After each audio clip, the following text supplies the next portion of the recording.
উচ্চ আদালতের রায় এখনো লেখা হয় বাংলায়। যিনি মামলার বাদী কিংবা যিনি আসামি কি বলছে, জাজ সাহেব কি লিখছে কিছুই জানে না, জানে সব উকিল সাহেব। ফাঁসির কথা লিখছে না খালাস দেওয়ার কথা লিখছে, লেখে নাই। উকিল সাহেবের কাছে যায়, সে বলে টাকা লাগবে, খরচ লাগবে, ওই পর্যন্তই পাবলিক বোঝে, এর বাইরে কিচ্ছু বোঝে না। তো এই ধরনের মানে পরিস্থিতি থেকে তো আমাদের উত্তরণটা দরকার। সেদিক থেকে আমাদের সহজ উপলব্ধি হচ্ছে সংবিধানকে নতুন করে রচনা বা নতুন করে লেখাটা, সেটা এই সময়ের দাবি, সেটার সাথে আমরা পুরোপুরি একমত। দ্বিতীয়ত সংবিধান, আবার ফুয়াদ ভাই যেটা বলছিলেন যে অনেকগুলো প্রসিডিউরাল ল লেখা আছে, এটা সংবিধানের পার্ট না।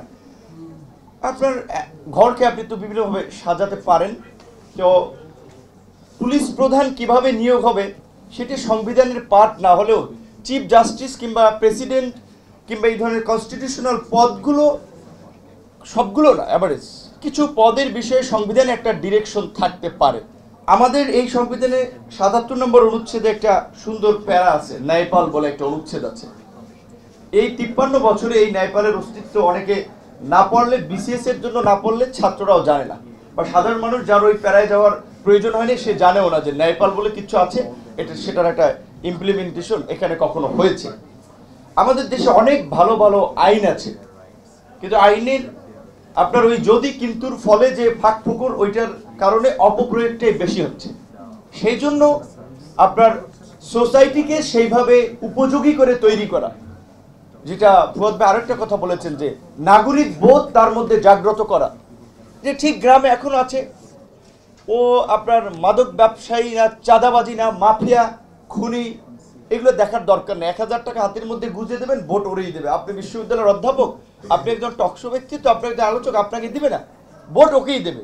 তো এই সোসাইটিকে পরিবর্তন করাটাও জরুরি। সংবিধান এবং আইন দিয়ে এই সোসাইটি পরিবর্তন হবে না যদি আমাদের মধ্যে সেই মূল্যবোধ আমরা জাগ্রত না করতে পারি। সেই মূল্যবোধকে জাগ্রত করতে হলে অবশ্যই সেই ধরনের একটা শিক্ষা ব্যবস্থা আমাদের গড়ে তোলা দরকার।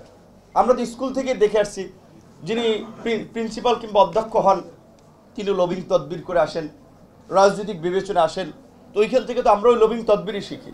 তো আমাদের মধ্যে যে অনেস্টি, ইন্টিগ্রিটি, সেগুলো তো আমাদের শিক্ষা ব্যবস্থা, আমাদের স্কুল কলেজ বিশ্ববিদ্যালয় আমাদেরকে শিক্ষা দেয় না। তাহলে সেই শিক্ষা ব্যবস্থার মাধ্যমে আপনি কিভাবে একটা ডেভেলপ নেশন কিংবা একটা এনলাইটেড সোসাইটি আপনি তৈরি করবেন?